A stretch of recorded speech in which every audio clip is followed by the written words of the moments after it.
Tonight on News 11 Extra, we're taking you on the trail of tornadoes. Paul Douglas and photographer Bob Derlin begin a series on the scientists who track twisters. We call them tornado tamers. They shadow the storms and send the rest of us scurrying for shelter, hoping to learn all they can. Welcome to Western Oklahoma, a land of storybook farms, lonely dirt roads, aging picket fences, and wind. Lots of wind. But this time of year, the wind can become more than just an inconvenience. Late in the afternoon, when thunderstorms begin to boil and spin, and the sky turns an eerie shade of green, Oklahoma can become an unwilling playground for nature's most terrifying creation, the tornado.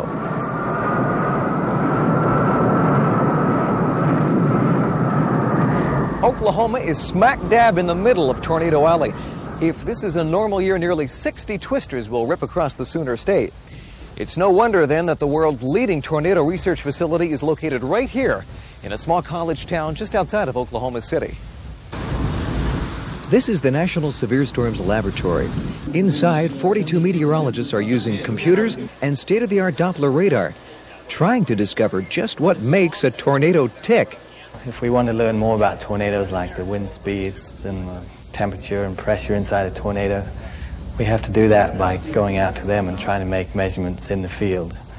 Bob Davies-Jones is in charge of the Tornado Intercept project. When weather conditions are ripe for twisters, 3 separate teams of storm chasers climb into specially equipped vans and trucks and set out into the countryside, searching for a thunderstorm gone mad, what meteorologists call a mesocyclone. It's an area of rotation about 3 miles across. And that area produces a lot of severe weather. And in particular, most tornadoes and all the strong ones seem to form within the mesocyclone.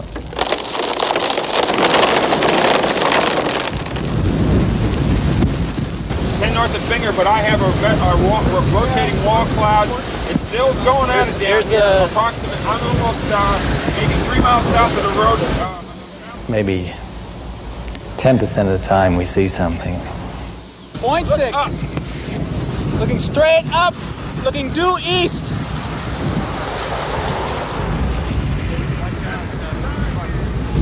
Nice funnel though, right here.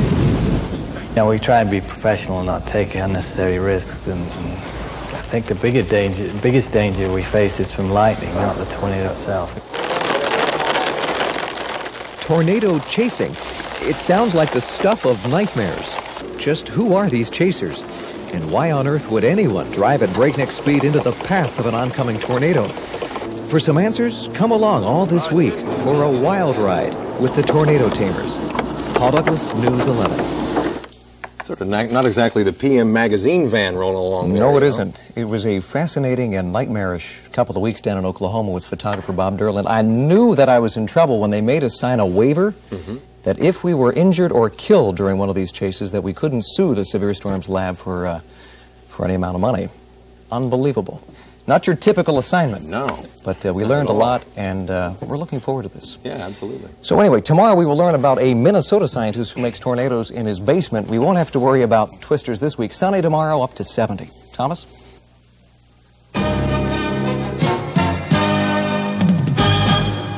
When a deadly tornado forms, it usually happens fast, and when one touches down, it can destroy property, homes, and take lives. But predicting twisters takes a lot of knowledge about how they form. And to find that out takes not only brains but guts, as Paul Douglas tells us in tonight's report on the scientists we call the Tornado Tamers.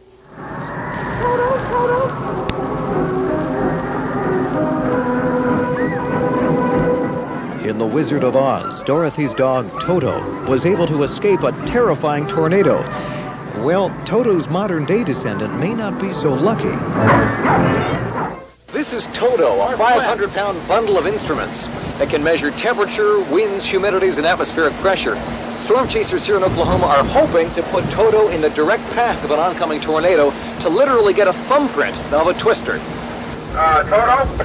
Record off.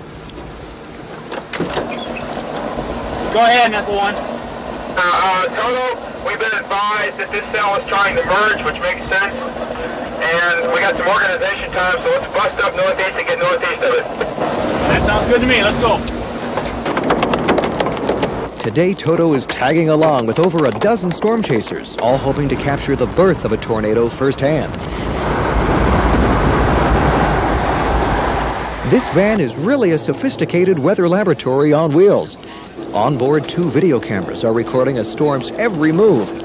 A lightning sensor is scanning the sky for electricity, and microphones are listening for the high-pitched shriek of a tornado. Try to position ourselves just ahead of it. It's moving east-northeast, and if it develops, then that ought to put us in a pretty good location. Since 1972, there have been over 200 chases and some 35 to 40 actual tornado sightings. Driving towards a tornado sounds risky, but an even greater danger is being struck by lightning or large hail.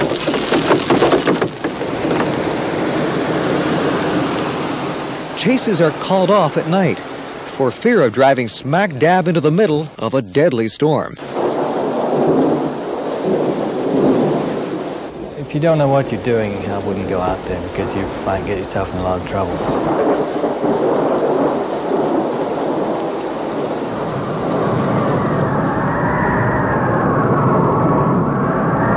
This year, countless Americans will find themselves in trouble in the path of a twister. Over 100 will die. Thousands will be injured, with a damage price tag in the tens of millions of dollars. Hardest hit, Tornado Alley, which runs from Texas into Oklahoma, Kansas, and Missouri. Meteorologists at the Severe Storms Lab outside Oklahoma City have discovered that intense, rotating thunderstorms called mesocyclones are most likely to spawn tornadoes. As warm, moist air spirals into the center of this violent updraft, the winds speed up dramatically, producing a brief whirlpool, similar to the one in your bathtub. Notice how the tornado does not start right away. It takes a little while to form. There's a lot of stagnation in the air. Lance Rothfuss is from Glencoe, Minnesota. His master's thesis at the University of Oklahoma is to simulate a miniature twister. This specially designed tornado chamber may help to unlock some of the hows and whys that continue to haunt tornado forecasters. Tomorrow, the promise of Doppler radar. And later this week, an unbelievably close encounter of the worst kind. There we go. We're getting a large tornado beginning to develop. Paul Douglas, News 11. And as Paul just mentioned, tomorrow night he'll explore the pluses and the pitfalls of the tornado tracking tool known as the Doppler radar. Tonight, as we continue our series, The Tornado Tamers, we take a look at the sophisticated equipment used in the battle against tornadoes. And Paul Douglas is inside now to tell us more about it. That's right. Well, Diana, to forecast tornadoes is to know the true meaning of the word frustration. Twisters are small and brief weather monsters. We can't stop them from forming, but the prediction of tornadoes may get a lot better in the years to come, thanks to the technological breakthrough of Doppler radar.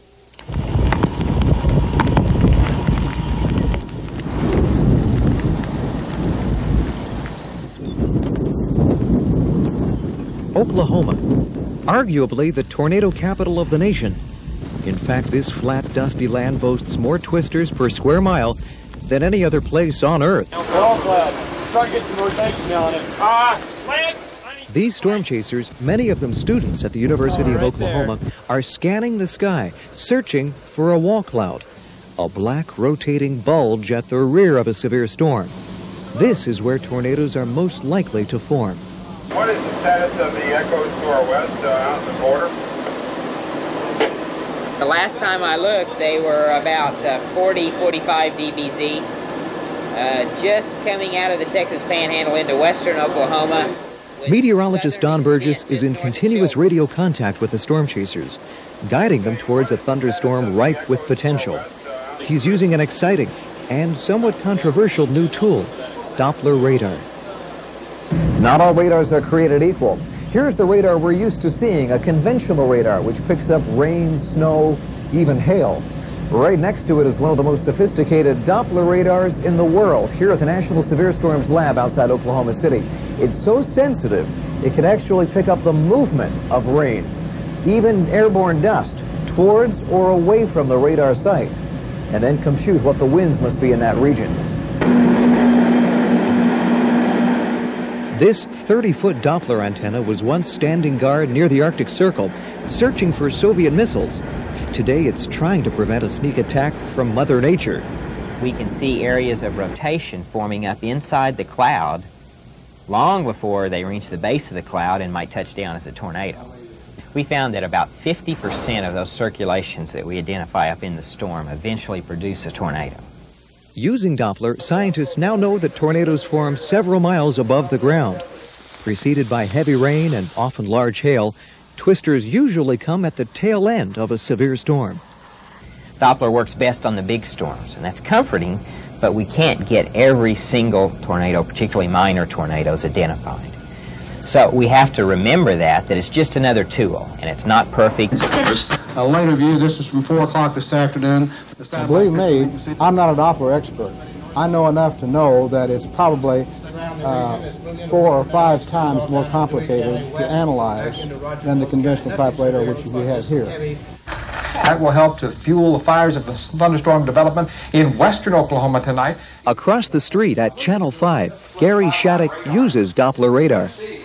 If we see something on Doppler, that should be the first thing to perk up our ears, to get our interest. If we see that, then we start verifying what we think we see with other data or other pieces of information.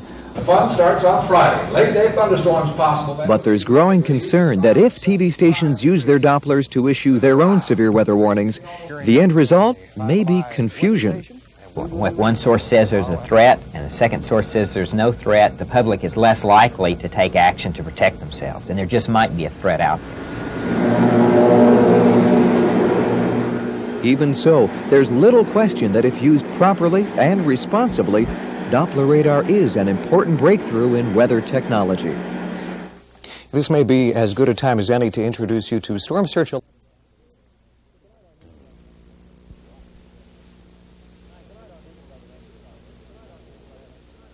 Tonight on News 11 Extra, something that's easier said than done and not recommended for novices.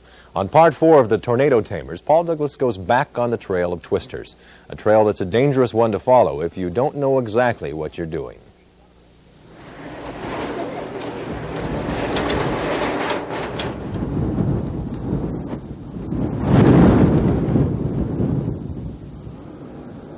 The sky over Oklahoma is beginning to sour. It's going to be a busy day for the meteorologists at the National Severe Storms Laboratory. They've been up since dawn, poring over satellite pictures, teletype printouts, balloon reports, and computer screens, trying to figure out just where Mother Nature will throw her next tantrum. According to these soundings, this thing is just sitting here ready to go. Okay, let's get started here. It seems things are starting to happen a little bit fast this morning. A special weather briefing is held at 11:30 in the morning, and the entire facility is put on alert. Guys, go. We'll meet you out there. Get it. A small convoy of specially equipped vans and trucks speeds westward. Inside, meteorologists are fine-tuning their cameras, sensors, and computers, trying to pinpoint where the worst storms will develop. Okay, we're going to go ahead and go east for a while at 33 and see what happens then. I wouldn't recommend somebody from the street just going out and chasing tornadoes. There was one case early on where one of the students had to get out of their car and jump into a ditch because there were 100-mile-an-hour winds coming their way. Despite the risks, storm chasing is shedding new light on tornadoes.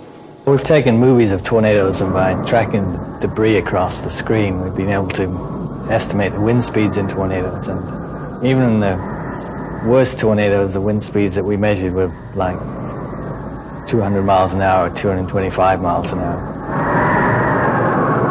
This is what a tornado-producing thunderstorm looks like. An immense mushroom cloud boiling some 12 miles into the sky. As we enter the storm, the heavy rain turns to hail.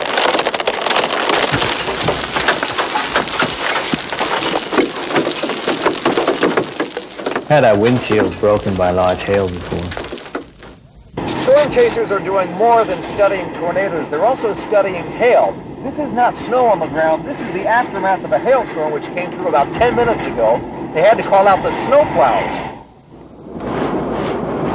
If a twister is spotted on today's chase, meteorologists will deploy Toto, a 400-pound custom-built weather instrument. Hopefully the tornado will pass right over Toto. It's never happened so far. We had some very near misses, but tornado always seems at the last minute just to change direction enough to miss it.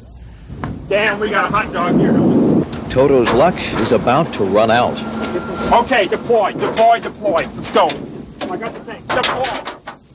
Paul Douglas, News 11. Come on. Now, tomorrow night, we find out exactly what happened to Old Trail. That's right. Tomorrow we'll show you why photographer-editor Bob Derland and myself have been having trouble sleeping some nights since our jaunt in Oklahoma. We get to see the real thing. Weather-wise tomorrow...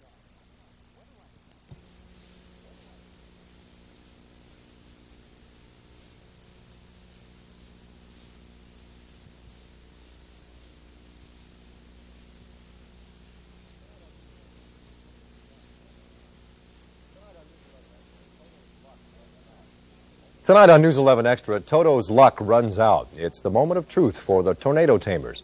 Paul Douglas and photographer-editor Bob Derland traveled 3,000 miles with the tornado tamers for 10 days looking for a twister. And tonight, in the final part of our series, they find what they've been searching for. What are they doing?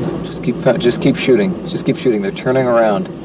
Okay, we have definite rotation. This is the front part of the walk cloud or the back?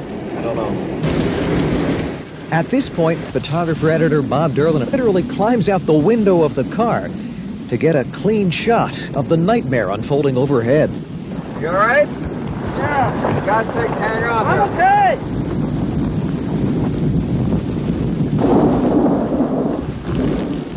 Watch the lightning. Watch the lightning, folks.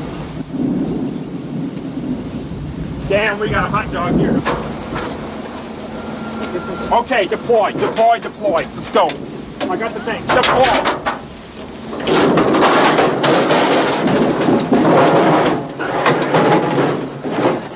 Okay, get this thing up there. You got this? Grab the hook. Yes, it's off. Let's go. Be careful now. Come on. Got on the ramps. Everybody on the ramps? It's on the ramps? It's on. All right. Watch the face. Yeah. This has got to face to the north. Turn it on. Okay. No, Mike. North. Look at north. Let's get the out of here. Go. That's right. Go. Let's go. Yeah. Go.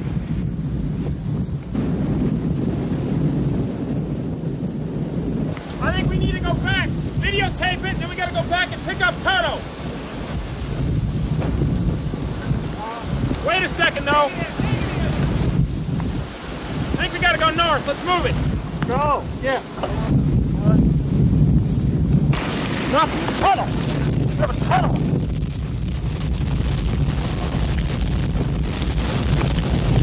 Got a tunnel. Let's keep moving, guys. Keep going. Get out of here. Yeah, let's move it. Come on.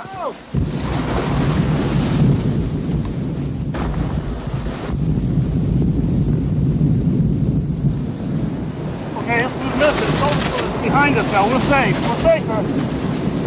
Large, good circulation right now. Good tornadic circulation. Got taking another picture. Picture number 4. Watch right here. Watch right now. No. Watch right here. There we go. We're getting a large tornado beginning to develop. Picture number 6 of the large tornado developing. Getting close, boys and girls. Steve, let's go across the bridge. Go across the bridge.